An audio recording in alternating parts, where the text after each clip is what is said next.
Throughout human history, they have descended from the sky, bearing wisdom and superior technology. Or so it's said. Their ships have apparently been caught on film again and again, though never completely convincingly. And now these devious aliens are snatching citizens of the Earth and doing unspeakable things to them, according to thousands of Americans who claim to have been abducted by UFOs. They're so ugly. This is terribly intrusive.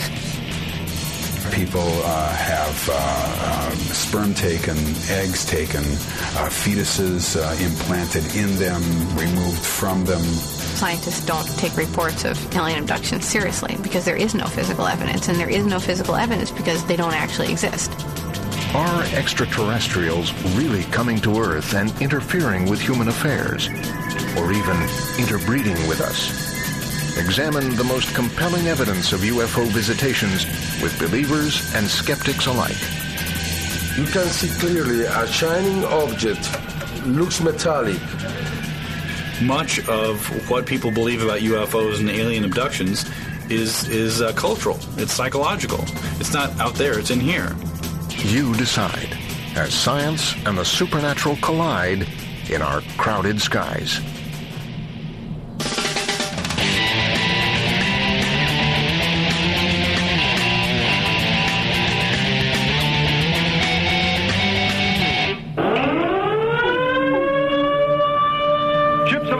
Source are approaching from the sky. Radio contact has been attempted but cannot be established. Instructions are to prepare for an attack by an unknown enemy.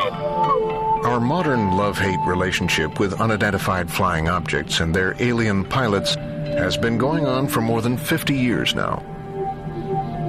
But some people think that aliens have been around far longer than we have, that indeed they've given our evolution the occasional shove in the right direction. How else could the ancients construct, say, the Great Pyramids of Giza, or the giant Nazca lines of Peru, which only make sense from the sky? How is it possible that Iron Age Europeans drew a humanoid in a spacesuit? These creatures, they have found a way to come to the air. They could be more intelligent than we are. Sure, it's possible that aliens came down and helped the ancient Egyptians build the pyramids. But the problem is there's no evidence for this. The assumption that humans aren't smart enough to have figured this out is frankly insulting. UFO researchers who call themselves ufologists assign our close encounters with supposed visitors from outer space into 4 categories. There are close encounters of the first kind, where UFOs are seen at close range but leave no physical evidence behind. A startling encounter one afternoon in the skies over Mexico falls into this category.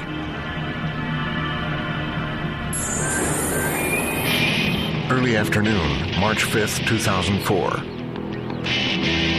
A Mexican military surveillance aircraft on a routine mission searching for drug smugglers records a sequence of unidentified objects, at one point numbering as many as 11.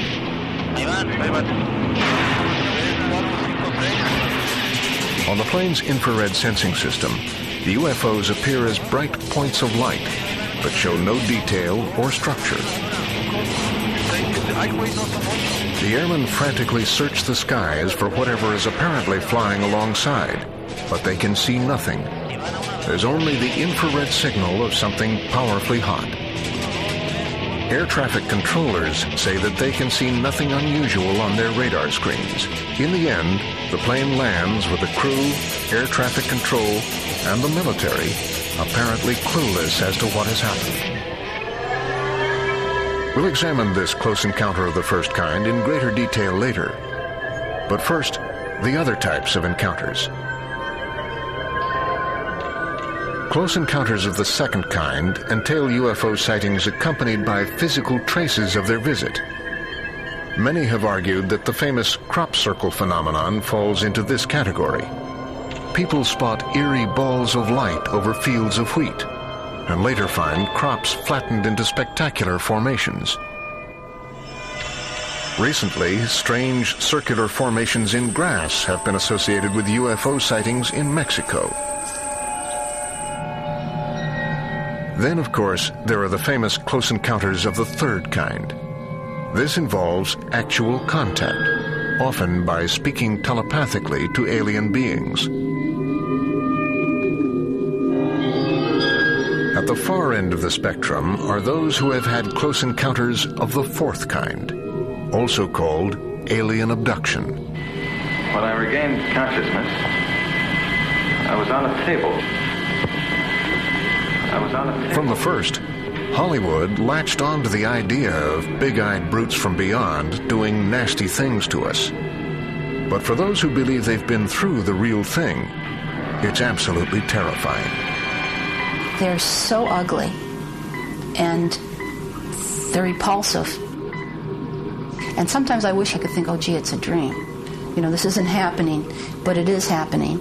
I had several abductions when I was a child. I mean, very young. They happened very young. It starts from almost cradle to grave. That's the way it goes. Once you're in their program, you're in their program forever. Pam is a patient of Dr. David Jacobs, an associate professor of history at Temple University, a leading proponent of the abduction phenomenon. For more than 30 years, he's worked with so-called abductees, using hypnosis to help them regain buried memories of the experience. This is a subject that is the fringe of the fringe, and as an academic to study something like this is not a real good career move, shall we say.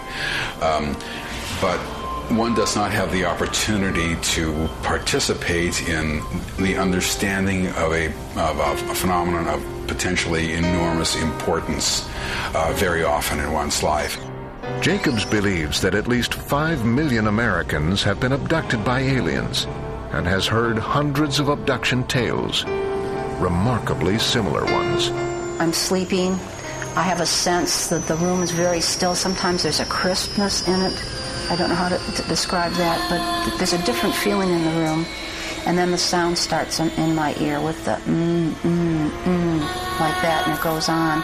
And then I can see a light, and I see figures. Subjects also report that they can't move, as if they are paralyzed. The next thing they know, somebody or something comes up to them and has them rise, and often they fly directly through a closed window. Then it's up into a spacecraft, where they join other abductees and await their fate. What happens next is universally ghastly. But before we hear the rest of Pam's horrifying story, a word of caution for those of you who might think you've been abducted and go in search of a therapist who uses hypnosis, guided imagery, etc., to recover buried memories of such events. Be careful what you want to remember. It's just dangerous. They're screaming in many cases. They're crying. They're rolling on the floor. What emerges in their hypnotic sessions feels intensely real to them. Dr. Susan Clancy, a psychologist and an expert in memory, has spent 6 years studying UFO abductees.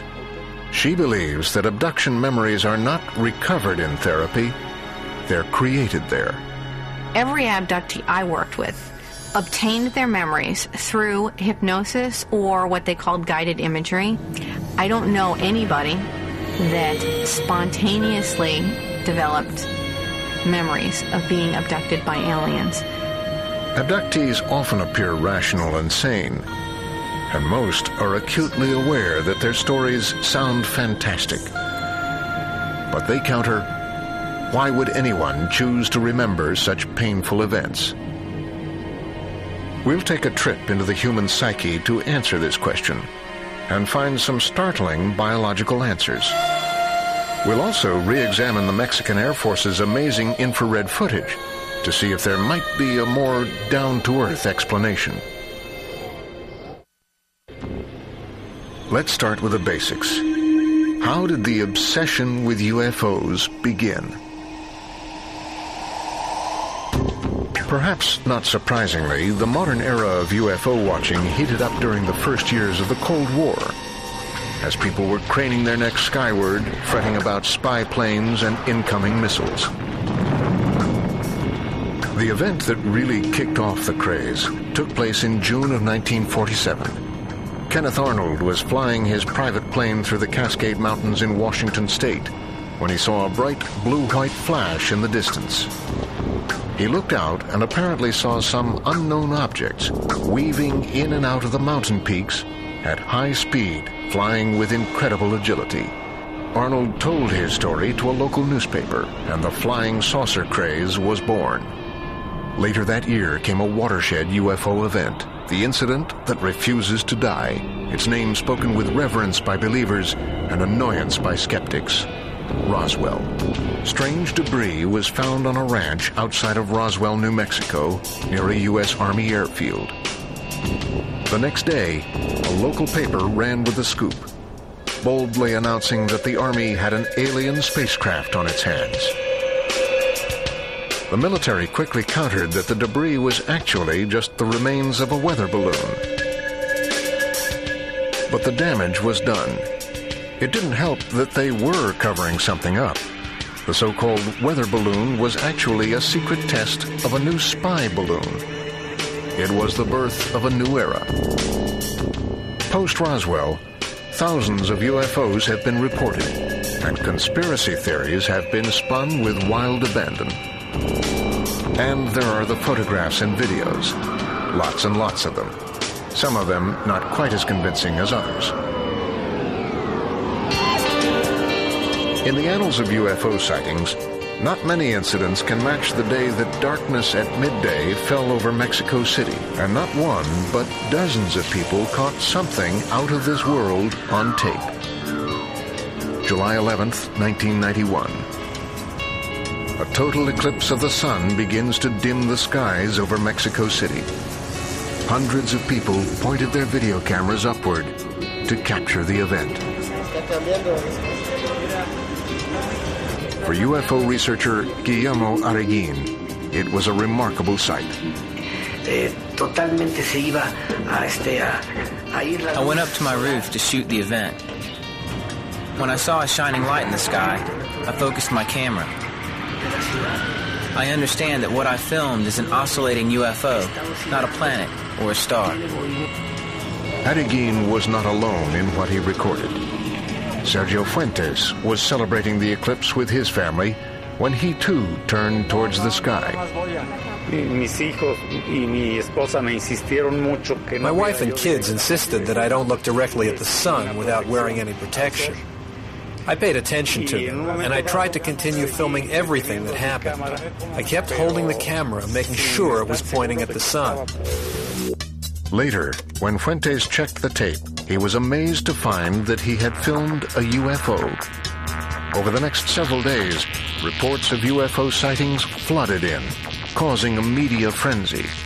Nationally known investigative journalist Jaime Maussan hosted a marathon 10-hour program on UFOs that included a discussion of the sightings. He asked viewers to go back and look at what they recorded with their handycams. When I presented this in television, many people called to say, I saw it. You can see clearly a shining object, looks metallic, with a black shadow underneath, a silver disc-shaped object. We believe that this was not a star or some kind of problem with the camera, distortion of the camera. The video is the evidence to prove that this is real. And that day, my life changed completely. Because from that moment on, people wanted me to talk more about UFOs than anything else. Some find the evidence less than life-altering.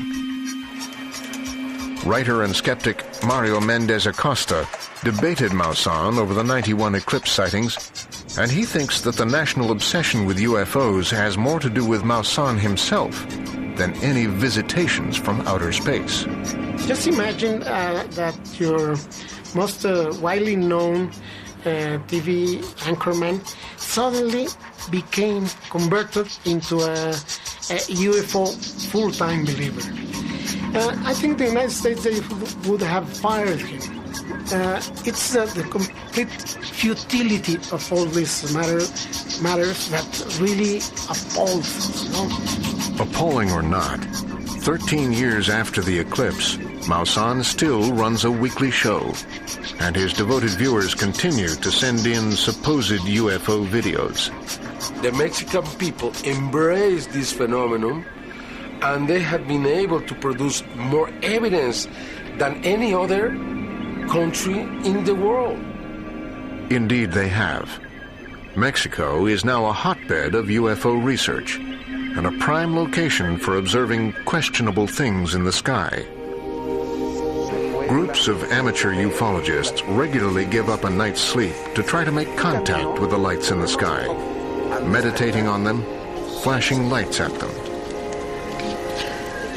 If the truth about Mexico's UFOs is out there, it may be nearer than the stars. It may be in Stockholm. Astronomer and photographer Tom Callan is the producer of a planetarium show at the Swedish Museum of Natural History. A lot of people nowadays don't have an understanding of the night sky. They don't even know some of the basic constellations. And so when they go outside and they see something that's unusual that they don't understand, it's easy to jump to the conclusion that, hey, that funny light in the sky, that's intelligent life, some sort of aliens are piloting some kind of a vehicle, perhaps they're in the sky, without stopping to think perhaps it's a meteor, perhaps it's a satellite. Callan believes that the Mexico City UFO witnesses did see something truly awe-inspiring. Something beyond the surly bonds of Earth, but not necessarily something under alien control. In the Mexico City video, we see a sky that's already darkened because the eclipse is already in progress. We see a few clouds floating around, and then the camera zooms in on this object. Using a commercially available computer program that plots the sky on any given day from any given point on Earth, Tom will recreate what happened in the skies over Mexico on that fateful day. Here's the sun about to be eclipsed by the moon. And so what I'm going to do is I'm going to go ahead and run the program forward about 30 times normal speed so that you're able to see what is happening during this eclipse event. As the computer imitates the moon passing in front of the sun, the sky darkens and several heavenly bodies brighten. In the exact spot where the UFO was recorded, bingo, an especially bright object emerges. And here we can very clearly see we've got the planet Venus here, which is the what I'm pretty sure is what the object is that these people in Mexico City photographed. Venus, the second planet from the sun, and the brightest object in the sky after the sun and moon. But why does Venus look so much like a blurry alien spacecraft? Tom believes the camera itself, in trying to focus on such a bright but distant object, is creating a three-dimensional effect. Here's Venus in the sky. This looks very much like a zoomed-up image of a planet. Now we have this extreme zoom up here. This, again, has been slowed down quite a bit, and we can see some effects of moving the camera around. That dark line that we're seeing here, that's not the underside of anything in particular. That what we're seeing is an artifact from the camera. It just takes and makes a common, everyday celestial object look kind of mysterious. But not so fast. Everyday celestial objects can't be responsible for all of Mexico's UFO sightings. Take, for example, this remarkable object seen hovering in the vicinity of an active volcano called Popocatépetl. That's clearly not a planet or a star, and it certainly isn't behaving like an airplane. The object was captured on video by architect Mario Ramirez, who lives in the shadows of the volcano. Like many here, he believes that volcanic activity attracts the UFOs to Mexico, and he claims to have seen an entire fleet of ships fly into the crater back in 1988. I saw a very big ship, about 300 meters in diameter. It had a lot of lights and windows. It spun on its center, then advanced towards the volcano. I have seen them go in and come out in groups of 30 at incredible speeds, going towards space. They live in the center of the volcano.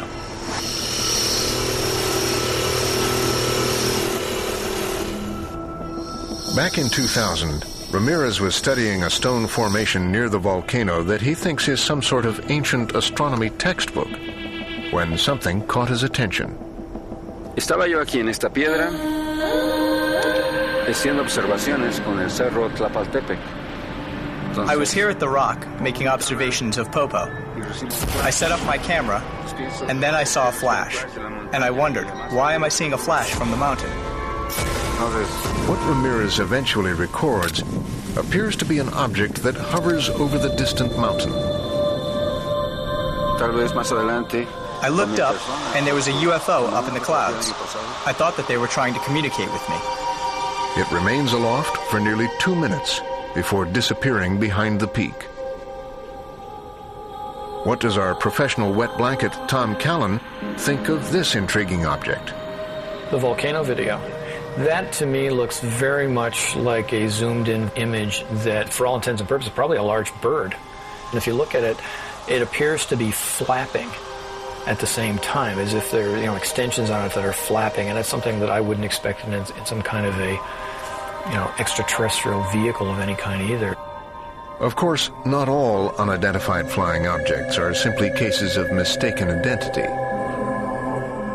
Some appear suspiciously like cheap old special effects, or the occasional pie tin tossed into the sky. Enough with the video evidence. What about close encounters of the second kind? The cases where the UFO reportedly leaves actual physical evidence behind. We'll be looking at the footprints of a supposed UFO and asking what on earth could have made them. In September 2004, a series of rings appeared on a small, isolated patch of land near Guadalajara. The landowner called in architect and UFO researcher Daniel Dominguez and his team to investigate.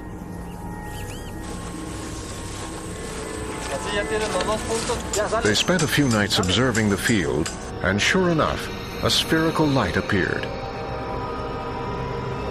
It passed directly over us, and its intensity of light went up.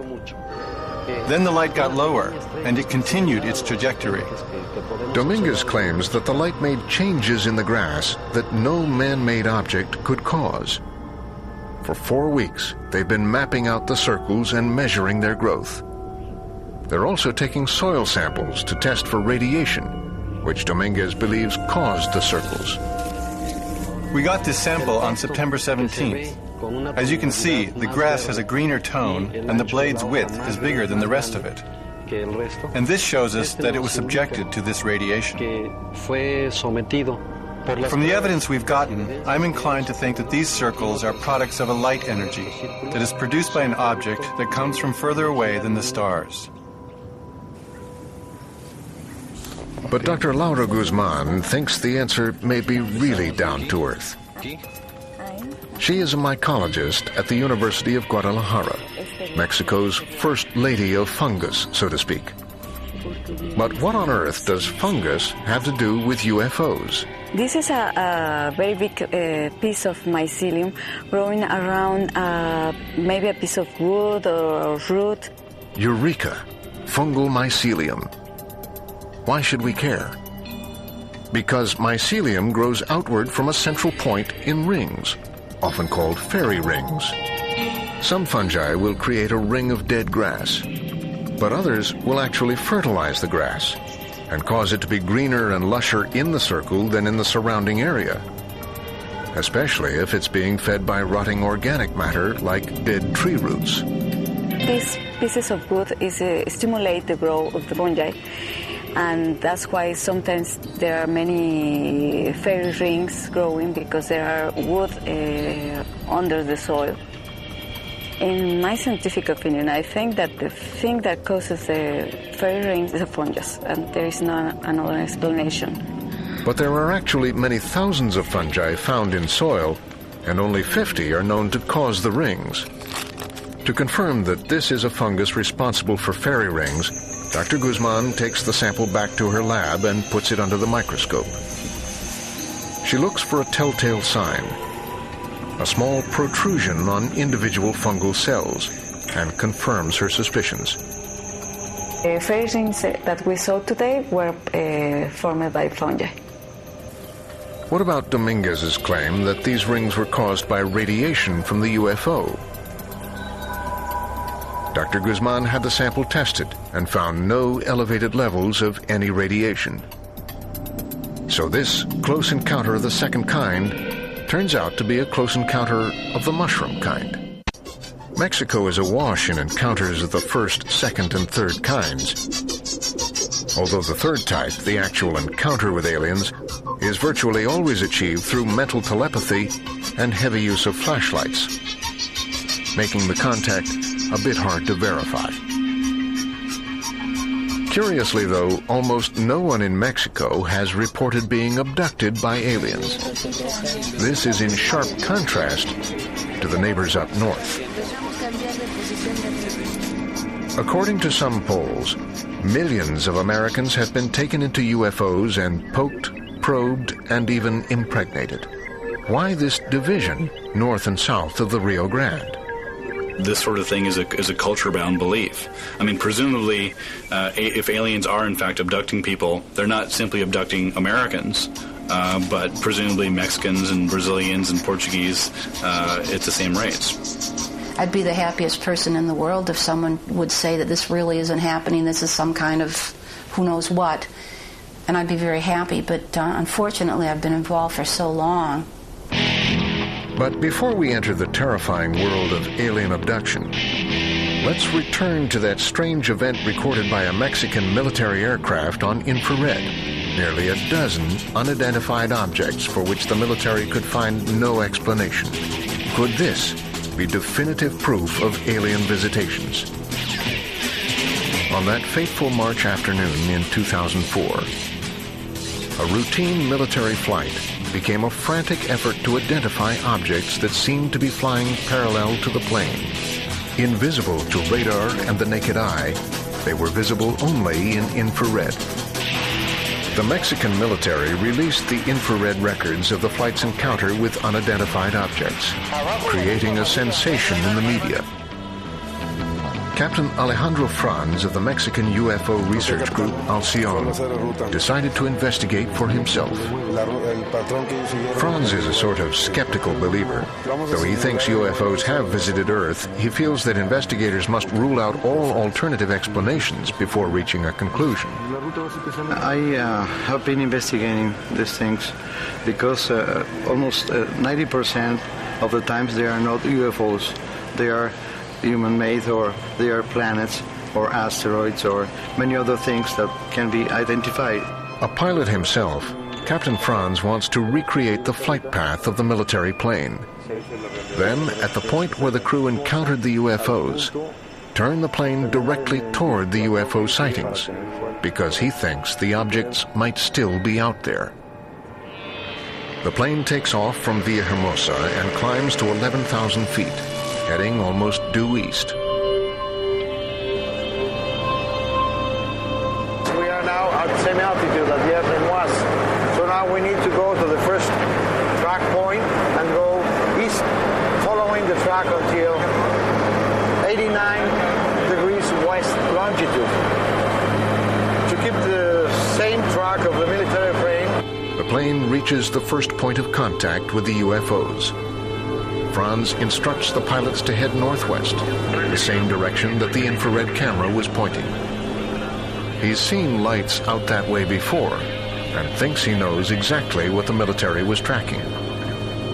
I have been flying and crossing the Gulf of Mexico hundreds of times. These lights in the Gulf of Mexico are seen all the year, almost by night.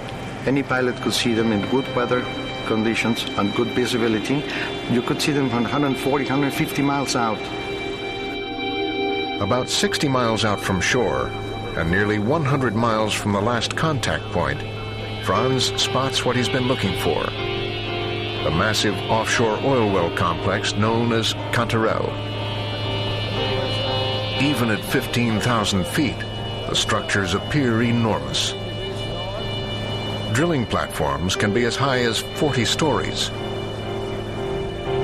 The flames, which can reach hundreds of feet, are caused by burning off excess gas to reduce pressure on the wells.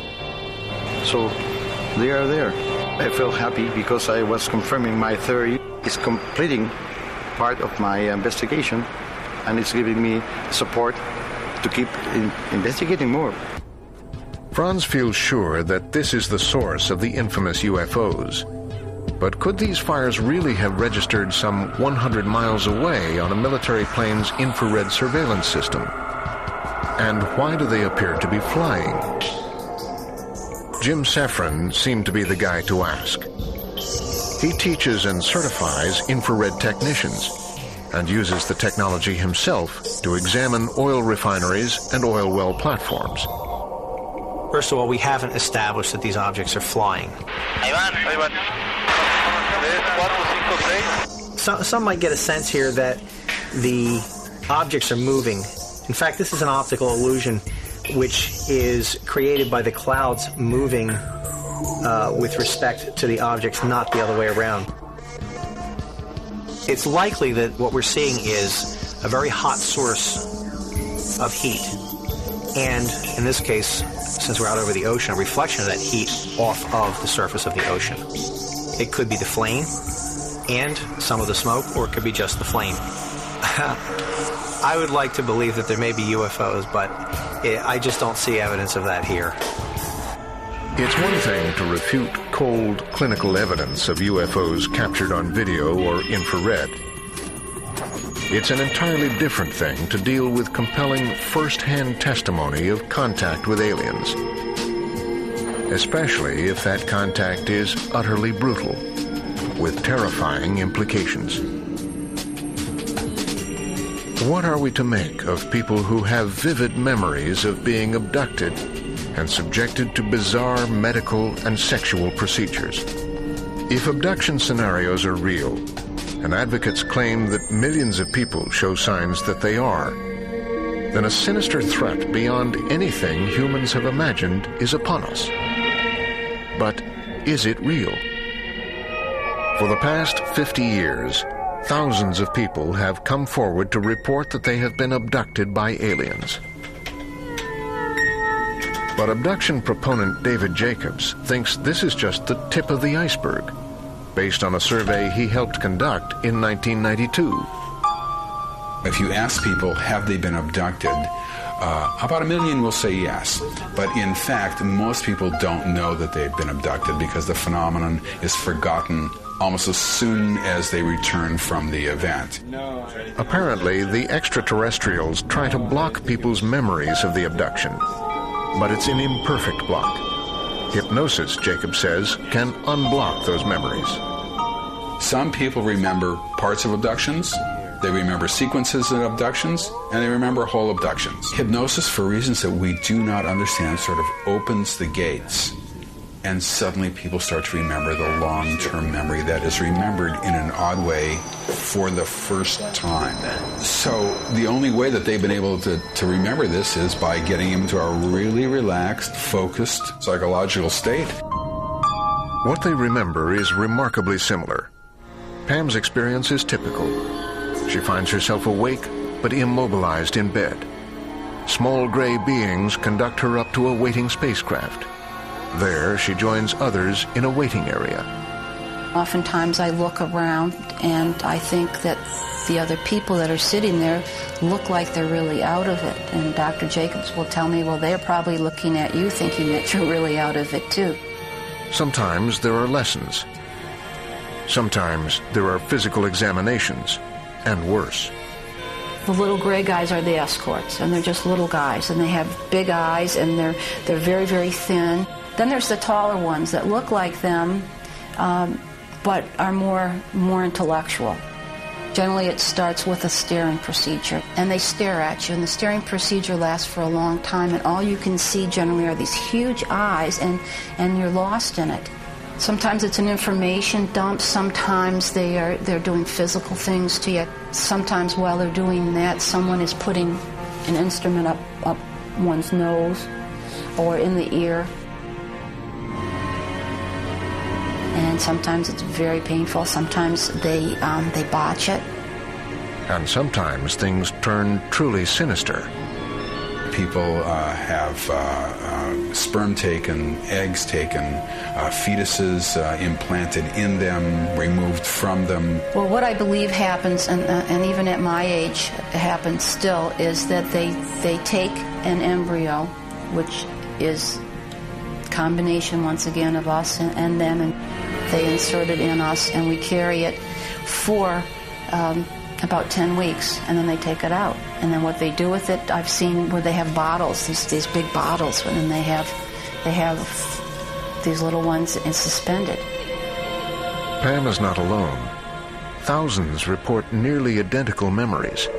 Awakening to find a light streaming into the bedroom, a feeling of paralysis and terror, levitation and transport to the examining room of a spacecraft by small gray humanoids, and examination by a much taller alien. How could so many people who do not know each other come up with such detailed and similar stories? What that does suggest is that there is a common conception of what an alien abduction involves, from films, from TV shows, from written accounts. So the notion that because these people report similar things, this is an actual shared true experience is simply fallacious. And then there is the method used to get to the memories. Hypnosis.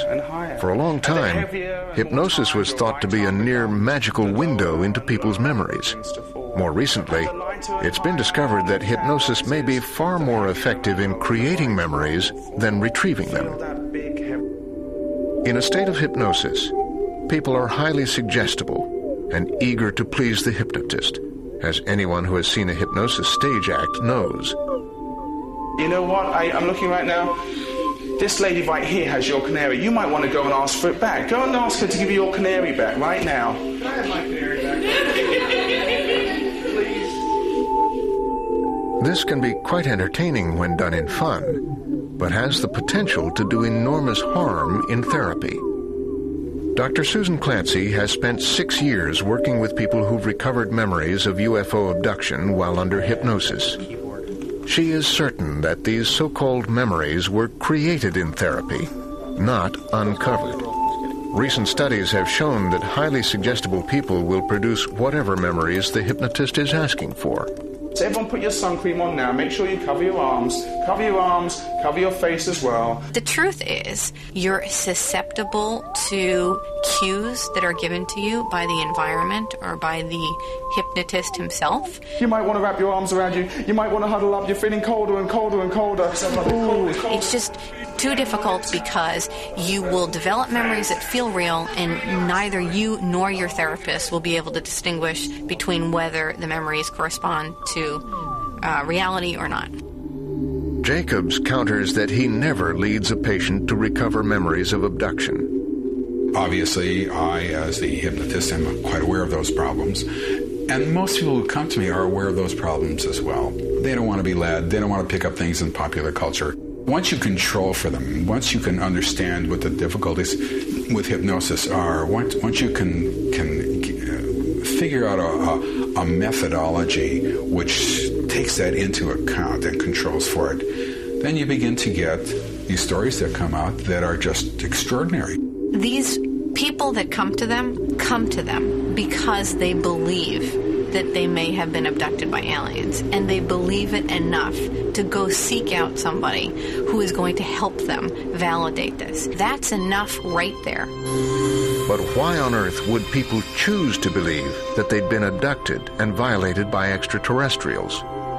For one thing, they may have run into highly popularized abduction checklists such as this one. Missing time, nightmares about UFOs, sleep disorders, unusual body sensations, unexplained marks on body, feelings of being watched. Okay, how many living, breathing human beings anywhere on Earth couldn't answer yes to a bunch of these? Could there be something else, something biological that contributes to the abduction phenomenon? Intriguing new evidence is coming to light from the realm of sleep research. 眠れなくてずっと布団の中で I tried to fall asleep in my bed for a while. All of a sudden, my body became really stiff. Though I was still conscious, I wasn't able to move my body at all. I sensed the presence around me, then felt as though something was right by my feet. I saw an apparition like a pale old woman hunching over and staring at me. Sounds similar to the beginning stages of the alien abduction experience? With good reason, according to Japanese sleep researcher Dr. Kazuhiko Fukuda. I like UFOs and science fiction, but I'm very doubtful that these things actually exist. Most people who experience alien abduction have a similar experience, waking up in the middle of the night, then realizing that the body can't move. They sense some presence in the room, and the presence is an alien. These basic experiences can all be explained by sleep paralysis. For several years, Dr. Fukuda, a psychophysiologist at Fukushima University in Japan, has been studying sleep paralysis. It's commonly known here as kanashibari, or bound in metal, referring to the terrifying sense of immobility that sleep paralysis induces. Sleep paralysis occurs around REM, or rapid eye movement sleep. Because we dream during REM sleep, the brain temporarily disconnects our ability to move, so we won't act out our dreams and perhaps injure ourselves. It's an ingenious little mechanism, but if it fails to reconnect once you begin to emerge from sleep, you'll awake and feel paralyzed. In a sleep lab at the university, Dr. Fukuda attempts to recreate sleep paralysis. He attaches electrodes to the heads of subjects to monitor the brainwave activity as they sleep. There is a noticeable difference between the brain waves of the dream state of normal REM sleep and the kanashibari state of REM sleep. What we found is that the kanashibari state of REM sleep is very similar to the state when people are awake. So when someone actually experiences sleep paralysis, they feel like they're awake. After the subjects reach the correct REM stage, somewhere between dreaming and waking, Dr. Fukuda interrupts their sleep. Then he asks questions about what they were feeling at the moment. Many say that they were dreaming, and some report experiences that are consistent with sleep paralysis. I could not move my hands. I felt like they were paralyzed. Some people see hallucinations. For example, they feel some weight on their chest or stomach, and when they open their eyes, something is sitting on them or standing by their feet. Some hear strange sounds, or sometimes feel like their body is floating. Dr. Clancy finds Dr. Fukuda's results compelling. In her 6-year study of abductees, every subject developed his or her beliefs after describing an episode that is consistent with a kanashibari-type sleep paralysis. You wake up in the middle of the night, you're unable to move, so you feel paralyzed, but you can still see things and hear things, and people will report seeing shadowy figures in the room or feeling like they're levitating. So you have dream mentation. It's kind of like getting into your waking state. So maybe the images that you were dreaming about are there in your room. As Dr. Clancy and Dr. Fukuda note, the kinds of interpretations given to sleep paralysis reflect the culture in which they occur.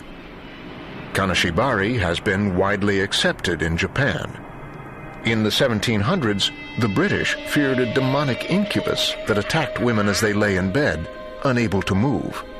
In Newfoundland, the condition is called old hag and takes the form of a frightening old witch that sits on the chest of the sleeper.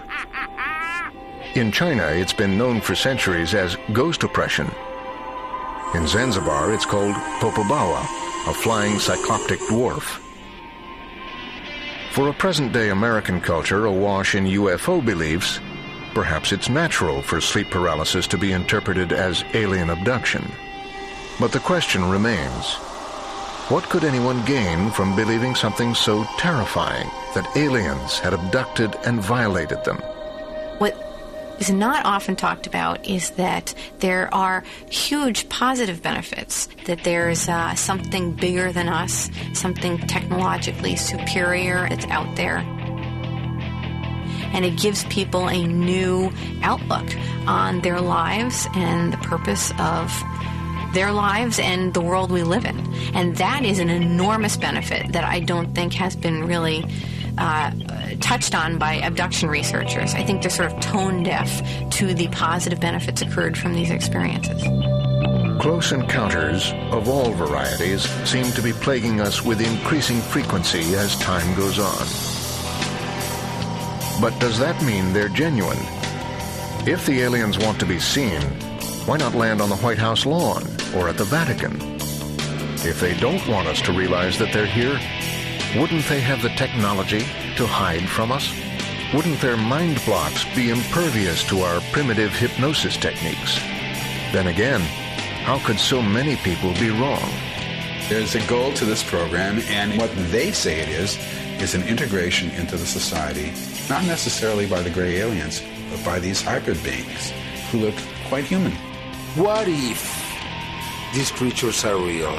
What if all these videos are telling us that our planet is being observed? You see, you have to really try to open your mind.